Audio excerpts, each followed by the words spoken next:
Shrine board Shri Mata Vaishno Devi ने भवन के अंदर माता दी पिंडियें दे कोला मूर्तियां गायब कर उड़दियां कि माता वैष्णो देवी दी पिंडियें दे पिछे विधि द्वारा स्थापित की गेदियां वो मूर्तियां जिहड़ियां राजे महाराजा के टाइम दी चढ़ी दियां हियां। उहदे विच 60 तोले की सुन्ने की एक मूर्ति जिहड़ी महाराजा गुलाब सिंह के टाइम की चढ़ी दी ही। उहदे बाद च एक उत्थे 20 तोले की सुन्ने की मूर्ति जिहड़ी डॉक्टर करण सिंह होर 1977 च चाढ़ी। उहदे अलावा कई ऐसे राजे महाराजे जां उस वेले दे मंत्रियों द्वारा चाढ़ी दियां मूर्तियां प्लस उत्थे एक जिहड़ी मूर्ति ही बलौर धातु की बनी दी जिहदे च रूबीज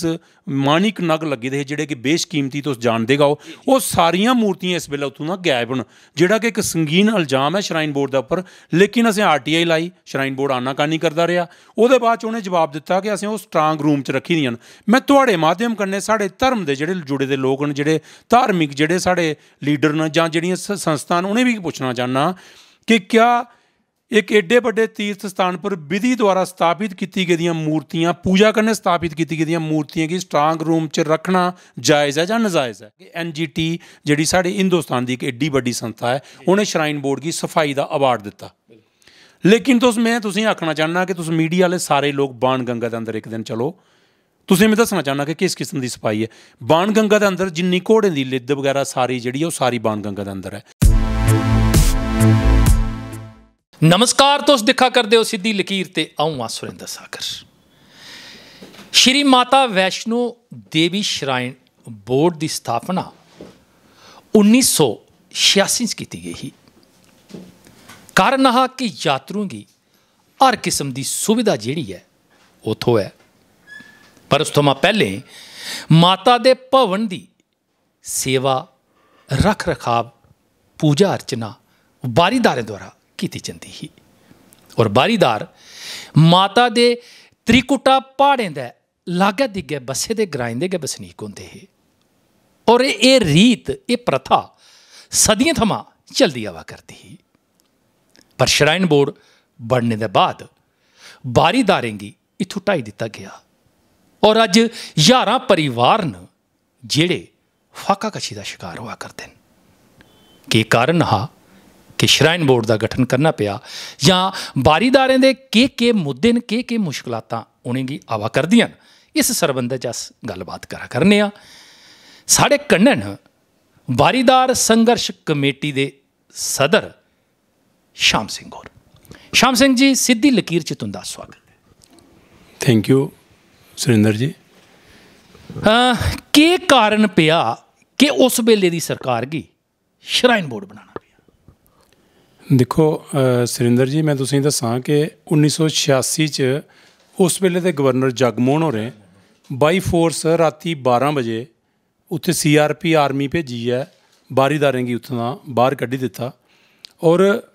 उस वेले दे लेइयै इल्ले धोड़ी अस अपने हक लेई लड़ाई लड़ा करने आ, क्योंकि असें सदियां उत्थे साढ़े बजुर्गें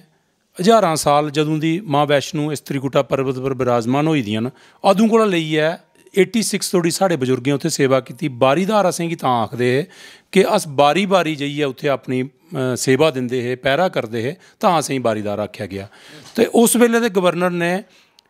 असें नहीं पता कि केह् इल्जाम लाया, कि अज तोड़ी कोई ऐसा प्रूफ नहीं मिलिया कि किस गल्ला उन्हें कड्ढिया। लेकिन कोई होई सकदा कोई उनकी केह् रणनीति ही, किस वजह कन्नै उन्हें असें कड्ढिया। लेकिन अस जेह्ड़े बारीदार हे, जेह्ड़े माता दे सेवक हे, माता दे मन्नने आह्ले हे, असें उस वेल्ले उत्थों दा रातों रात जेह्ड़ा बाई फोर्स कड्ढी दित्ता गया, फिर असें जेलें च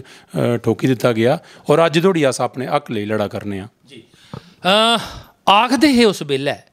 कि माता दा दरबार आने वाले यात्रुओं की सुविधा कोई नहीं थोआ करती है और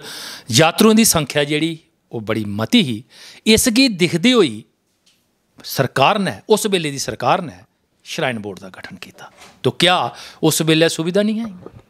देखो सुरेंद्र जी, सुविधा उस वेले के हिसाब कन्नै बड़ियां ज़्यादा ही जिहड़ियां इस वेले आम यात्री की नहीं लब्भा करदियां न। मैं तुहाड़े माध्यम कन्नै सरकार गी पुच्छना चाहना कि उस वेल्लै जेह्ड़ियां जिन्नियां भी भवन दे अंदर बिल्डिंगां बनी दियां न ओह् मैक्सिमम बारीदारें दे टाइमें दी बनी दियां न जेह्ड़ियां कि उस वेल्लै धर्मशाला इस्तेमाल करदे हे और डारमैटरी होंदियां और यात्रुएं गी भुंञां सौने दी परमिशन होंदी ही ना कि जेह्ड़ा श्राइन बोर्ड ने इक अज्ज VIP सिस्टम उत्थे होटल सिस्टम शुरू कीते दा जेह्दे च कि बैडरूम होंदे और फैमिली जेह्ड़ी उत्थे सेई सकदी ऐ वैसे भी साढ़े धर्म दी मान्यता कि उत्थे कोई फैमिली जेह्ड़ी ऐ कट्ठे नेईं सेई सकदी ऐ तो इस वजह कन्नै इक किस्म दा साढ़े धर्म दा अपमान होआ करदा ना कि कोई सुविधा यात्रियों गी लब्भा करदी है आम यात्री गी कटरा दे अंदर कोई सुविधा नहीं है सिर्फ बड्डे लोग जेह्ड़े न बड्डे मंत्री बगैरा होंदे न बड्डे ब्यूरोक्रेट जेह्ड़े होंदे न जां जेह्ड़े श्राइन बोर्ड दे अधिकारी न जेह्ड़े उं'दे रिश्तेदारें गी जां जेह्ड़े अप्रोच रक्खने आह्ले लोकें गी इत्थै यात्रा च सुविधा मिला करदी है बाकी आम यात्रा गी कोई सुविधा नहीं है मैं तुसें गी थोड़ा जिहा विस्तार च सनाना चाह्न्नां कि बस स्टैंड कटरा दे उप्पर जित्थै इंदा पर्ची काउंटर है जिसलै रश पेई जंदा ते एशिया होटल धोड़ी थल्ले लाइन लग्गी जंदी है तुसें दिक्खेआ होना बड़े बारी लेकिन तुस मैं तुसें मीडिया आह्लें गी एह् गल्ल आखूंगी तुस जाइयै उत्थे चैक करेओ कि एशिया होटल कोला लेइयै तुस चरणपाद कदोड़ी श्राइन बोर्ड द्वारा ना कोई टायलेट फैसिलिटी है ना कोई पानी की टैंकी बनी दी है ना कोई होर किसी किस्म की कोई मैडिकल सुविधा उत्थे है जबकि गर्मियों के दिनें जिसलै बड़े रश जेह्ड़ा बड़ा जोरें च होंदा है तो उस वेल्लै पूरी गर्मियें बिच यात्री जेह्ड़ा धुप्पा खलोते दा होंदा और उस पर्ची का इंतजार अजकल इन्हें नवां एक सिस्टम शुरू किया कि हर आदमी जेह्ड़ा दर्शन करने जाओग वो सारे लोग पैह्लें एक फैमिली के हैड की टिकट थ्होंदी लेकिन अज हर आदमी ने लाइन च लग्गना पौंदा ओह् लाइन इन्नी लम्मी होई जंदी है और धुप्पा जेह्ड़े बच्चे जनानियां बजुर्ग जेह्ड़े न ओह् सफ़र करा करदे होन लेकिन श्राइन बोर्ड द्वारा कोई भी सुविधा उन्हें नहीं दी जाती जबकि प्रचार ये किया जाता कि श्राइन बोर्ड बड़ी बड़ी सुविधा यात्रियों दिया करता लेकिन ये सिर्फ दिखावा है अंदर जी गल किश होर है श्राइन बोर्ड के आंकड़े दसदे न कि अस हर किस्म की सुविधा रौह्ने की खाने पीने की रस्ते च शैड बनाए जाते हैं सर्दियों की बहारा च नीठियां लाइयां जांदियां न बड़ियां सुविधां जेह्ड़ियां न ओह् दसदे न और ओह् इब्बी आखदे न भई तां गै जेह्ड़ी यात्रा है वो बहुत बड़े पैमाने पर होआ करदी है ते आने वाले समय च हो तुस क्या देखिए देखो जी ये ऐसी कोई गल नहीं है मैं तुसें दस्सना कि जेह्ड़े इ'नें व्यू पॉइंट बनाए दे न ओह् ते बपार है श्राइन बोर्ड दा ना ओह् बिजनस है तुस हर चीज़ जेह्ड़ी है नो प्रॉफिट नो लास की गल करदे पानी की बोतल 15 रुपये थ्होआ दी ते 15 रुपये थल्लै भी है आम जदों नो प्रॉफिट नो लास कि'यां होया कोई ऐसी गल नहीं है ये बड्डे स्केल पर एक बपार करते जा करदे न कोई यात्रियों की सुविधा नहीं है कोई फ्री लंगर श्राइन बोर्ड की तरफा नहीं अगर यात्रा बधी तां ओह्दा कारण जेह्ड़े साढ़े जेह्ड़े स्वर्गीय गुलशन होर हे जिनें इत्थै लंगर लाया जां ओह्दे च कटरा सराउंडिंग दे लोक जिनें इस यात्रा की प्रमोट किया और मैं तुसें एक होर गल सनाना चाहना कि यात्रा जिस वेल्लै इत्थै बधी है ओह्दा कारण जेह्ड़ा नार्दन जेह्ड़ा साढ़ा कमांड उधमपुर च आर्मी दा बनेआ और आर्मी दे लोकें पूरे हिंदुस्तान दा लोक आंदे हे और उ'नें लोकें जाइयै अपने अपने इलाके बिच प्रचार किया और यात्रा शुरू होई ओह्दे कोला पैह्लें मैं तुसेंगी बारीदारें दा टाइम सनां बारीदारें दे टाइमें च केह् होंदा हा कि उस वेल्लै यात्रा इत्थै इन्नी नहीं आंदी और एह् लोक जेह्ड़े लोकल लोग हे जेह्ड़े उंदी अपनी लोकल रीत दे मताबक जेह्ड़ा कोई फसली कोई आटा होई जंदा हा तां ओह् जाइयै माता दा चाढ़ना जि'यां साढ़ी इक डोगरी इत्थै सिस्टम है इक साढ़ी मान्यता कि अस जेल्लै भी कोई नमीं चीज़ होंदी है फसल होंदी है तां बस ओह् नमीं फसल जेह्ड़ी अस माता दा चाढ़दे हे तां ओह् जेह्ड़ी चीज़ ही उसी अस बंडने आस्तै इक बारी बारी इक सिस्टम बनाए दा हा और ओह्दे बाद च इत्थै शुरू जेह्ड़ी यात्रा होई ओह् साधु इत्थै आना शुरू होई गे और साधु जेल्लै आंदे हे तां साधु तुसेंगी पता घरै दा कोई अरेंजमेंट नहीं होंदा हा उं'दे खाने दा अरेंजमेंट करने आस्तै बारीदार जेह्ड़े घरै दा राशन लेइयै जो उं'दे कोला उसलै जुड़दा हा ओह् उत्थै भवन दे अंदर लेई जंदे हे और साधुएं दे लंगर बगैरा दा खाने दा अरेंजमेंट और उं'दे रौह्ने दा अरेंजमेंट जेह्ड़े करदे हे ओह् बारीदार गै करदे हे ओह्दे बाद च आस्ता आस्ता यात्रा बधना शुरू होई लेकिन जिस वेल्लै बारीदारें दा कंट्रोल है उसलै इन्नी यात्रा नहीं होंदी यात्रा दे समें दे स्हाब कन्नै हून आबादी भी बधदी जा करदी और प्रचार ओह् भी बधदा जा दा ओह्दे श्राइन बोर्ड इस गल्लै दा क्रैडिट लै मैं तुसें एक होर गल्ल सनाना चाह्न्नां श्राइन बोर्ड आखदा कि असें इत्थै बड़ी भारी तरक्की करी ओड़ी बड़ी भारी डिवैलपमेंट कीती जिस वेल्लै 86 श्राइन बोर्ड बनेआ उसलै जम्मू दा लेइयै कटरा धोड़ी सिंगल रोड होंदा हा अज्ज ओह् 4 लेन बने दा उस वेल्लै अपना लखनपुर दा लेइयै जम्मू धोड़ी डबल रोड होंदा हा अज्ज ओह् 4 लेन बने दा क्या ओह् भी श्राइन बोर्ड ने बनाया ऐसी गल नहीं है समय के स्हाबै कन्नै तरक्की होआ दी श्राइन बोर्ड ने कोई तरक्की नहीं इत्थै कीती श्राइन बोर्ड ने सिर्फ इसदा बपारीकरण किया इसी बपार के स्हाबै कन्नै चलाया मैं तुसेंगी दस्सना कि श्राइन बोर्ड ने भवन के अंदर 9-9 10-10 करोड़ दियां दुकानां कराए पर दित्ती दियां मैं तुहाड़े माध्यम कन्नै सरकार गी पुच्छना चाहना कि जिस दुकान पर 9 करोड़ रुपया तुस टैंडर देगे ओह्दा कराया उस दुकानदार ने कड्ढना ओह्दा खर्चा भी उन्हें कड्ढना फिर ओह् किस किस्म का समान किन्ना सब स्टैंडर्ड समान यात्रियों गी देग जेह्ड़ा माता दे भवन के अंदर चढ़ना तो एह् श्राइन बोर्ड जेह्ड़ा इक किस्म दा इत्थै लूट मचाई दी है बड़ियां सारियां ऐसियां गल्लां न मैं धर्म कन्नै जुड़ियां जेह्ड़ियां श्राइन बोर्ड इत्थै गलत करदा जा करदा न्यू ट्रैक कड्ढने दा इक इन्ना प्रचार पूरे हिंदुस्तान के अंदर किया गया कि न्यू ट्रैक असें कड्ढेआ जेह्ड़ा न्यू ट्रैक श्राइन बोर्ड ने कड्ढेआ ਉਹਦੇ ਸਿੱਧਾ ਸਿੱਧਾ ਇਹਦਾ ਇੱਕ ਮਕਸਦ ਆ ਕਿ ਸ਼ਰਾਈਨ ਬੋਰਡ ਜਿਹੜਾ ਕਟਰ ਦਾ ਵਪਾਰ ਕੈਪਚਰ ਕਰਨਾ ਚਾਹੁੰਦਾ ਕਿ ਬਾਣ ਗੰਗੇ ਕੋਲ ਲਈ ਹੈ ਜਸਟ ਬਾਣ ਜਿੱਥੇ ਬੇਸ ਕੈਂਪ ਕਟਰਾ ਜਿੱਥੋਂ ਯਾਤਰਾ ਸਟਾਰਟ ਹੁੰਦੀ ਹੈ ਪਰਚੀ ਕਾਊਂਟਰ ਕੋਲ ਲਈ ਹੈ ਚਰਨਪਾਤ ਕਦੋਡੀ 4 ਕਿਲੋਮੀਟਰ ਦਾ ਏਰੀਆ ਜਿਹੜਾ ਇਹ ਸਿਰਫ ਪ੍ਰਾਈਵੇਟ ਆ ਉਹਦੇ 'ਚ ਪ੍ਰਾਈਵੇਟ ਦੁਕਾਨਾਂ ਹੋਟਲ ਔਰ ਸਾਰੇ ਰੈਸਟੋਰੈਂਟ ਵਗੈਰਾ ਹੈ ਸ਼ਰਾਈਨ ਬੋਰਡ ਦੀ ਇਹ ਮੰਸ਼ਾ ਹੈ ਕਿ ਅਸ ਐਸਾ ਟਰੈਕ ਕੱਢੀ ਲੈਚਾ ਜਿਹਦੇ 'ਚ ਪੂਰੀ ਜਗ੍ਹਾ का ਸ਼ਰਾਈਨ ਬੋਰਡ ਦੀ ਆਵੇ ਤੇ ਉਹ ਇੱਕ ਵਪਾਰ ਜਿਹੜਾ ਪੂਰਾ ਹਾਈਜੈਕ ਕਰ ਲੈਚਾ ਉਹਦੇ ਕੰਨੇ ਮੈਂ ਤੁਸੀਂ ਦੱਸਣਾ ਚਾਹੁੰਦਾ ਕਿ ਸਾਡੀ ਆਸਥਾ ਕੀ ਖਤਮ ਕਰੀ ਉੜਿਆ ਉਹਨੇ ਕਿ ਦਰਸ਼ਨੀ ਡਿਓਢੀ ਜਿੱਥਾਂ ਮਾਂ ਵੈਸ਼ਨੂ ਜਿਤ ਕੱਛੇ ਟੱਪੀਆਂ ਗਈਆਂ ਉਹ ਅੱਜ ਵੀ ਉੱਥੇ ਚਿੰਨ੍ਹ ਹਨ ਉਹਦੇ ਬਾਅਦ 'ਚ ਬਾਣ ਗੰਗਾ ਇੱਕ ਮਹੱਤਵ ਹੈ ਸਾਡੇ ਯਾਤਰਾ ਵਿੱਚ ਕਿ ਬਾਣ ਗੰਗਾ ਦੇ ਅੰਦਰ ਵੈਸ਼ਨੂ ਮਾਤਾ ਦਾ ਇੱਕ ਮਤਲਬ ਇੱਕ ਤੀਰਥ ਸਥਲ ਉਸੀ ਮੰਨਿਆ ਗਿਆ ਦਾ ਪਹਿਲਾ ਜਿਹੜਾ ਕਿ ਬਾਣ ਗੰਗਾ ਹੈ ਔਰ ਬਾਣ ਗੰਗਾ ਦੇ ਅੰਦਰ ਯਾਤਰੀ ਇਸ਼ਨਾਨ ਕਰੀਏ ਆਪਣੇ ਆਪ ਕੀ ਪਵਿੱਤਰ ਕਰੀਏ ਧੰਨ ਮਹਿਸੂਸ ਕਰਦੇ ਔਰ ਉਹ ਪਵਿੱਤਰ ਕਰੀਏ ਯਾਤਰਾ ਸ਼ੁਰੂ ਕਰਦੇ ਆਪਣੀ ਲੇਕਿਨ ਉਸ ਬਾਣ ਗੰਗਾ ਕੀ ਕਿ ਇਹਨੇ ਬਾਈਪਾਸ ਕਰੀਏ ਇੱਕ ਟਰੈਕ ਕੱਢਿਆ ਕਿਆ ਇਹ ਧਰਮ ਦਾ ਅਪਮਾਨ ਨਹੀਂ ਹੈ ਚਰਨਪਾਤ ਕਾ ਮੰਦਰ ਜਿੱਥੇ ਮਾਤਾ ਦੇ ਚਰਨ ਜਾਂ ਮਾਤਾ ਦੀਆਂ ਖੜਾਵਾਂ ਉੱਥੇ ਨਾ ਤਾਂ ਉਸ ਕੀ ਬਾਈਪਾਸ ਕਰੀਏ ਇੱਕ ਟਰੈਕ ਕੱਢਿਆ ਕਿਆ ਉਹ ਧਰਮ ਦਾ ਅਪਮਾਨ ਨਹੀਂ ਹੈ ਉਹਦੇ ਬਾਅਦ 'ਚ ਗਰਭ ਜੂਨਗੀ ਇਹਨੇ ਖਤਮ ਕਰੀ ਉੜਿਆ ਔਰ ਮੈਂ ਤੁਸੀਂ ਸੁਣਾਉਣਾ ਕਿ ਬਿਲਕੁਲ ਸਾਡੀ ਸੈਂਟਿਟੀ ਜਿਹੜੀ ਖਤਮ ਕਰਦੇ ਜਾਦੇ ਉਹ ਧਰਮ ਦਾ ਜਿਹੜਾ ਇੱਕ ਸ਼ਰਾਈਨ ਬੋਰਡ ਅਪਮਾਨ ਕਰਦਾ ਇਹ ਬੜਾ ਗ ਨਿੰਦਨੀ ਹੈ ਮੈਂ ਤੁਹਾਡੇ ਮਾਧਿਅਮ ਕਰਨੇ ਗਵਰਨਰ ਸਾਹਿਬ ਕੀ ਆਖਣਾ ਚਾਹੁੰਦਾ ਮਾਨਨੀय ਮੋਦੀ ਜੀ ਕੀ ਆਖਣਾ ਚਾਹੁੰਦਾ ਕਿ ਇਹਦਾ ਸੰਗਿਆਨ ਲਿਆਓ ਔਰ ਸ਼ਰਾਈਨ ਬੋਰਡ ਪਰ ਕੰਟਰੋਲ ਕਰੋ ਸਿੰਘ ਸਾਹਿਬ ਕਿੰਨੇ ਪਰਿਵਾਰ ਪ੍ਰਭਾਵਿਤ ਹੋਏ ਦੇਖੋ ਸਾਡਾ ਜਿਹੜਾ ਕੋਈ 20-22 ਹਜ਼ਾਰ ਦੇ ਕਰੀਬ ਕੁੰਭਾ ਜਿਹੜਾ ਬਾਰੀਦਾਰੇ ਨਾਲ ਜਿਹੜੇ ਕਿ ਜਿੰਦਾ ਪੂਰਾ ਪਾਲਣ ਪੋਸ਼ਣ ਮਾਤਾ ਦੇ ਉਹਦੇ ਉੱਪਰ ਕਿਆ ਹੁੰਦਾ ਹਾਲਾਂਕਿ ਉਸ ਵੇਲੇ ਚੜਾਵਾ ਨਾ ਹੁੰਦਾ ਪੈਸੇ ਇੰਨੇ ਨਹੀਂ ਹੁੰਦੇ ਲੇਕਿਨ ਸਾਡਾ ਇਹ ਹੁੰਦਾ ਕਿ ਬਾਰੀ ਜਾਈਏ ਇੰਨੀ ਪਰਿਵਾਰ ਹੋਣੇ ਦੇ ਬਾਵਜੂਦ ਵੀ ਅਸ ਬਾਰੀ ਇੱਕ ਐਸਾ ਸਿਸਟਮ ਬਣਾਇਆ ਦਾ ਜਿਹਦੇ 'ਚ ਚੜਾਵੇ 'ਚ ਪੈਸੇ ਕੱਢੀ ਅਸੀਂ ਡਿਵੈਲਪਮੈਂਟ ਵੀ ਕੀਤੀ ਧਰਮਸ਼ਾਲਾ ਬਣਾਈਆਂ ਟਰੈਕ ਵੀ ਅਸੀਂ ਬਣਾਇਆ ਗੁਫਾ ਵੀ ਨਵੀਂ ਕੱਢੀ ਉਹਦੇ ਬਾਅਦ 'ਚ ਅਸੀਂ ਪੌੜੀਆਂ ਵੀ ਬਣਾਈਆਂ ਲਾਈਟ ਦੀ ਸੁਵਿਧਾ ਵੀ ਆਹੀ ਉੱਥੇ ਲੰਗਰ ਦੀ ਸੁਵਿਧਾ ਵੀ ਆਹੀ ਇਹ ਸਾਰੀਆਂ ਸੁਵਿਧਾ ਬਾਰੀਦਾਰਾਂ ਦੇ ਟਾਈਮੇ ਵੀ ਆਹੀਆਂ ਸ਼ਰਾਈਨ ਬੋਰਡ ਨੇ ਸਾਡਾ ਦਾ ਵਪਾਰੀਕਰਨ ਕੀਤਾ ਇੱਕ ਮੈਂ ਤੁਸੀਂ ਹੋਰ ਇੱਕ ਨਵੀਂ ਗੱਲ ਜਿਹੜੀ ਸੁਣਾ ਅਸ ਪਿਛਲੇ 3-4 ਸਾਲ ਦੇ ਇਸ ਮੀਡੀਆ 'ਚ ਵੀ ਇਹ ਕਰਨੇ ਅਸੀਂ ਪ੍ਰੋਟੈਸਟ ਵੀ ਕਟਰ ਦੇ ਅੰਦਰ ਕੀਤਾ ਸ਼ਰਾਈਨ ਬੋਰਡ ਸ਼੍ਰੀ ਮਾਤਾ ਵੈਸ਼ਨੋ ਦੇਵੀ ਨੇ ਭਵਨ ਦੇ ਅੰਦਰ ਮਾਤਾ ਦੀ ਪਿੰਡੀਆਂ ਦੇ ਕੋਲਾ ਮੂਰਤੀਆਂ ਗਾਇਬ ਕਰ ਉੜਦੀਆਂ ਔਰ ਜਿਹੜਾ ਇੱਕ ਬੜਾ ਸੀਰੀਅਸ ਇਸ਼ੂ ਹੈ ਮੈਂ ਤੁਸੀਂ ਦੱਸਣਾ ਚਾਹੁੰਦਾ ਕਿ ਮਾਤਾ ਵੈਸ਼ਨੋ ਦੇਵੀ ਦੀ ਪਿੰਡੀਆਂ ਦੇ ਪਿੱਛੇ ਵਿਧੀ ਦੁਆਰਾ ਸਥਾਪਿਤ ਕੀਤੀ ਗਈਆਂ ਉਹ ਮੂਰਤੀਆਂ ਜਿਹੜੀਆਂ ਰਾਜੇ ਮਹਾਰਾਜਾ ਦੇ ਟਾਈਮ ਦੀਆਂ ਚੜ੍ਹੀ ਦੀਆਂ ਆਈਆਂ ਉਹਦੇ ਵਿੱਚ 60 ਤੋਲੇ ਦੀ ਸੁੰਨੇ ਦੀ ਇੱਕ ਮੂਰਤੀ ਜਿਹੜੀ ਮਹਾਰਾਜਾ ਗੁਲਾਬ ਸਿੰਘ ਦੇ ਟਾਈਮ ਦੀ ਚੜ੍ਹੀ ਦੀ ਸੀ ਉਹਦੇ ਬਾਅਦ 'ਚ ਇੱਕ ਉੱਥੇ 20 ਤੋਲੇ ਦੀ ਸੁੰਨੇ ਦੀ ਮੂਰਤੀ ਜਿਹੜੀ ਡਾਕਟਰ ਕਰਨ ਸਿੰਘ ਔਰ 1977 'ਚ ਚਾੜ੍ਹੀ ਉਹਦੇ ਇਲਾਵਾ ਕਈ ਐਸੇ ਰਾਜੇ ਮਹਾਰਾਜੇ ਜਾਂ ਉਸ ਵੇਲੇ ਦੇ ਮੰਤਰੀਆਂ ਦੁਆਰਾ ਚਾੜ੍ਹੀ ਦੀਆਂ ਮੂਰਤੀਆਂ ਪਲੱਸ ਉੱਥੇ ਇੱਕ ਜਿਹੜੀ ਮੂਰਤੀ ਸੀ ਬਲੌਰ ਧਾਤੂ ਦੀ ਬਣੀ ਦੀ ਜਿਹਦੇ 'ਚ ਰੂਬੀਜ਼ ਮਾਣਿਕ ਨਗ ਲੱਗੇ ਦੇ ਜਿਹੜੇ ਕਿ ਬੇਸ਼ਕੀਮਤੀ ਤੁਸੀਂ ਜਾਣਦੇਗਾ ਉਹ ਸਾਰੀਆਂ ਮੂਰਤੀਆਂ ਇਸ ਵੇਲੇ ਉੱਥੋਂ ਦਾ ਗਾਇਬ ਹਨ ਜਿਹੜਾ ਕਿ ਇੱਕ ਸੰਗੀਨ ਇਲਜ਼ਾਮ ਹੈ ਸ਼ਰਾਈਨ ਬੋਰਡ ਦੇ ਉੱਪਰ ਲੇਕਿਨ ਅਸੀਂ RTI ਲਾਈ ਸ਼ਰਾਈਨ ਬੋਰਡ ਆਨਾਕਾਨੀ ਕਰਦਾ ਰਿਹਾ ਉਹਦੇ ਬਾਅਦ 'ਚ ਉਹਨੇ ਜਵਾਬ ਦਿੱਤਾ ਕਿ ਅਸੀਂ ਉਹ ਸਟਰਾਂਗ ਰੂਮ 'ਚ ਰੱਖੀ ਦੀਆਂ ਮੈਂ ਤੁਹਾਡੇ ਮਾਧਿਅਮ ਕਰਨੇ ਸਾਡੇ ਧਰਮ ਦੇ ਜਿਹੜੇ ਜੁੜੇ ਦੇ ਲੋਕ ਨੇ ਜਿਹੜੇ ਧਾਰਮਿਕ ਜਿਹੜੇ ਸਾਡੇ ਲੀਡਰ ਨੇ ਜਾਂ ਜਿਹੜੀਆਂ ਸੰਸਥਾ ਨੇ ਉਹਨੇ ਵੀ ਪੁੱਛਣਾ ਚਾਹੁੰਦਾ ਕਿ ਕਿਆ एक एडे बड़े तीर्थ स्थान पर विधि द्वारा स्थापित की गई मूर्तियाँ पूजा करने स्थापित की गई मूर्तियाँ की स्ट्रांग रूम च रखना जायज़ है या नजायज़ है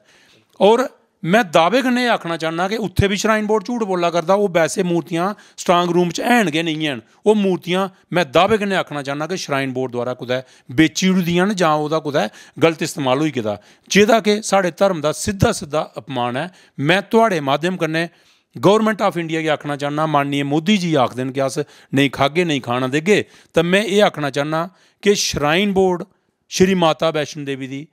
अगर गौरमेंट ऑफ इंडिया इंक्वायरी करा तो मैं दावे कन्नै आखना चाहना कि हिंदुस्तान का सारे कोला बड़ा स्कैंडल श्राइन बोर्ड हो सकता है ये मैं दावे कन्नै श्याम जी तुसें अपनी मंगें गी लेइयै हड़ताल भी की तो क्या ये हड़ताल हाली तक जारी है बिल्कुल महाराज अस प्रोटेस्ट दिन ब दिन तुस दिखदे रौंह्दे हो रोज़ दूए चौथे रोज़ किन्ने चिर चली तुंदी हड़ताल साढ़ा 15 साल दे अस बस स्टैंड पर धरने पर बैठे रहे जेह्ड़ा कि टैंट लाइयै अस धरने 15 साल अलग अलग पार्टियां दे लीडर साढ़े कोल आए लेकिन सिर्फ साढ़े ने बाजदे गै कीते कम्म साढ़ा कुसै नहीं कीता ओह्दा एह् कारण हा कि श्राइन बोर्ड प्रभाव रखदा कि इंदे कोल पैसा है ये मैनेज कर लैंदे न अज्ज जेह्ड़ा सिस्टम एह् है कि VIP दर्शन की सुविधा देई है VIP हैलीकाप्टर की सुविधा देई है जां जेह्ड़ा भी कोई लीडर जां बड्डा अफसर जेह्ड़ा होंदा उ'नेंगी बैटरी कार की सुविधा देई है उत्थे कमरे की सुविधा देई है ये उ'नेंगी हाईजैक कर लैंदा और सच ये दस्सेआ जंदा कि जे किश करा दा श्राइन बोर्ड गै करा दा पिछले दिनें मैं तुसें एक ऐसा वाकया सनाना कि NGT जेह्ड़ी साढ़े हिंदुस्तान की एक एड्डी बड्डी संस्था है उ'नें श्राइन बोर्ड की सफाई का अवार्ड दिता लेकिन मैं तुसें आखना चाहना कि तुस मीडिया वाले सारे लोग बाण गंगा के अंदर एक दिन चलो तुसें मैं दस्सना चाहना कि किस किस्म की सफाई है। बाण गंगा के अंदर जिन्नी घोड़े की लिद्द वगैरह सारी जी वो सारी बाण गंगा के अंदर है, और इन्नी गंदगी जी बाण गंगा के अंदर इन्हें फैलाई दी है, तो वह बावजूद भी इन्हें NGT की तरफ का एक सर्टिफिकेट देना जोड़ा, तो समझी सकते हो कि श्राइन बोर्ड किस तरीके कन्नै बड़े स्तर पर मैनेज कर लैंदा कि असीं कि'यां ये चीज़ां जिहड़ियां हाईलाइट कीतियां जान, जबकि ग्राउंड रियलिटी किश होर है। मैं तुसें गी भी ये विनती करूँ कि तुस इन्हें चीज़ें की सामने आनो ताकि धर्म भी बचया रहे, और जेडे गरीब लोग कटरा के सराउंडिंग जिन्हें इस सिर्फ बारीदार गै नहीं बाकी जेडे लोग भी जेडे हिंदू कम्यूनिटी जेडे इस स्थान के प्रति मान्यता रखते हैं, जेडे इस तीर्थ स्थल की चलाने आस्तै जियां साढ़े सराउंडिंग ग्रां के लोग जेडे घोड़ा गै चलाते ते यात्रियों की सुविधा देंदे, जिन्हें छबीलां होंदियां हियां लाई दियां, वो पानी पिलांदे हे यात्रियों की सुविधा देंदे, उत्थे कोई छोले खिलांदा हा फ्री ऑफ कास्ट जाइए सुविधा दिंदा हा, कोई साढ़े देसी जेड़ा सिस्टम होंदा हा, कोई गिटार बजांदा हा, कोई ढोल बजांदा हा, तां ओह यात्रियों की सारे ओह करदे, लेकिन इन्हें सारियां चीज़ें की श्राइन बोर्ड खत्म करियै पूरा दा पूरा असीं हाईजैक करिए एक व्यापारी बनाई चुके दा इन्हें, और धर्म का बिल्कुल ख्याल नहीं रखा जाता, जिहड़ा कि साढ़े धर्म लई और सारे खासकर बारीदारें लई बड़ा भारी निंदनीय है। चुनाएं दे दौरान बारीदारें दा एक मुद्दा होंदा है जी, हाँ जी। 2019 दे चुनाव विच भाजपा ने तुंदे कन्नै वादा कीता हा कि तुंदियां जिहड़ियां जायज़ मंगां उनेंगी नबेड़िया जाग, ते क्या किश वादा पूरा होआ? देखो मैं तुस थोड़ा जिहा पिछे जां कि 2014 च माननीय मोदी जी उधमपुर बट्टलवालियां ग्रां च एक रैली होई, उत्थे स्टेज पर उन्हें शरेआम एह् बोलिया हा कि तुस असेंगी वोट दिओ, जम्मू कश्मीर के अंदर अगर भाजपा की सरकार बनती है तो अस बारीदारें दा परमानेंट स्थाई हल कड्ढगे। जबकि 2014 को लेइयै अज्ज धोड़ी अस थक्की इंदे दफ्तरें दे चक्कर लाई लाइयै। मैं डॉक्टर जतिंदर सिंह हुंदे कोल 2-3 बारी मिलेआ, तो सरविंदर रैना उंदे कोल मिले, लोकल साढ़े विधायक हे उंदे कोल मिले, जिन्ने भी इंदे मंत्री हैं सारे मिले, लेकिन सिर्फ बजदा गै, क्योंकि मिगी लगदा है कि प्राइम मिनिस्टर ऑफ इंडिया धोड़ी जिहड़ी जम्मू की साड़ी भाजपा के लीडर न वो अपनी गल उत्थे पजाने लई नाकामयाब रेन और फेल रेन, जिहदी वजह कन्नै कि साढ़ा मसला हल नहीं होई सकिया अज धोड़ी। ते जिहड़ियां पिछलियां सरकारां आईयां उ'नें भी तुंदे ताईं कक्ख नहीं कीता। देखो मैं तुसें गल सनाना कि 1986 च जिस वेल्लै टेक ओवर होया उस वेल्लै गवर्नर रूल हा, चूँकि गवर्नर जगमोहन ने आपूं टेक ओवर कीता था, ओह् साड़ी गल सुनियै राजी नहीं है, लेकिन ओह्दे बाद च फौरन जिल्लै 96 विच नैशनल कांफ्रेंस की सरकार बनी, नैशनल कांफ्रेंस की सरकार दे विच फारूक अब्दुल्ला साहब कोल जिल्लै बारीदार मिले, ओह् साढ़े कोल इत्थे भी आए कटरा, उन्हें साढ़े 1-2 प्रोग्राम अटेंड कीते, ओह्दे बाद च उन्हें बिल आंदा, बिल जिल्लै असैंबली दा उन्हें पहले कैबिनेट च डिस्कस किया, उसदे बाद च ड्राफ्ट होया बिल, जिल्लै असैंबली च दूआ रोज आना हा, तो उत्थों दा सेंटर चा कोई बीजेपी के कुछ लीडरें जिहड़ा उनेंगी आख्या कि तुस इस हिंदू मंदिर, क्योंकि तुस मुस्लिम चीफ मिनिस्टर हो, तुस हिंदू मंदिरें के चक्कर च नहीं पवो, इस बात मतलब फारूक अब्दुल्ला साहब ने उस वेल्ले इसी पिछे करी ओड़िया। उसदे बाद च जिल्लै कांग्रेस की मिली जुली सरकार आई है, तो बलवंत मनकोटिया और जिहड़े पैंथर्स पार्टी के विधायक है उन्हें एक प्राइवेट बिल बारीदारें के फेवर में असैंबली में आंदा, उस बिल की कांग्रेस के जिहड़े उस वेल्ले दे मैंबर है जिहड़े MLA उन्हें भी सपोर्ट की। उस वेल्ले एक सिलैक्ट कमेटी जिहड़ी आल पार्टीज जिहड़ी एक सिलैक्ट कमेटी बनी, वो पूरे हिंदुस्तान के मंदिरें का दौरा करिए उन्हें एक रिपोर्ट अपनी पार्लीमेंट के अंदर सौंपी कि ये जिहड़ा हिमाचल के अंदर जियां टेक ओवर उत्थे 84 में टेक ओवर होया, लेकिन उत्थे 40% बारीदारें गी दिता जांदा, इयां गै देश च बाकी मंदिरें च दिता जांदा, तो उन्हें वो रिपोर्ट जिहड़ी असैंबली के अंदर सबमिट की, बदकिस्मती कन्नै उसलै बम बम बोले शुरू होई और सरकार गिरी गई, तो उसदे बाद साड़ा मसला फिर उत्थे गै रुकी गया। जिल्लै भाजपा की सरकार आई तो असेंगी उम्मीद ही कि हिंदू मतलब ये सोच रखने वाले लोग, इन्हें मोदी साहब ने भी आख्या, जतिंदर सिंह होरें भी आख्या, और भाजपा के अस उस वेले दे सत शर्मा और साढ़े अशोक कोल और जिहड़े संगठन मंत्री इन्हें गी मिले, इन्हें आख्या अस थोड़ा बिल आह्नने आ, लेकिन बिल नहीं आया, उहदे लई अपने नंदा साहब ने कोई रोड़ा अटकाई ओड़िया। तो ये जिहियां चीज़ां जिहड़ियां साढ़े कन्नै अज धोड़ी होईयां, जिहदे ने अज धोड़ी बारीदार अपने हक वास्ते लड़ा करदे न। सिंह साहब, क्या तुस ये नहीं समझते कि वारीदार जिहड़े न वो राजनीतिक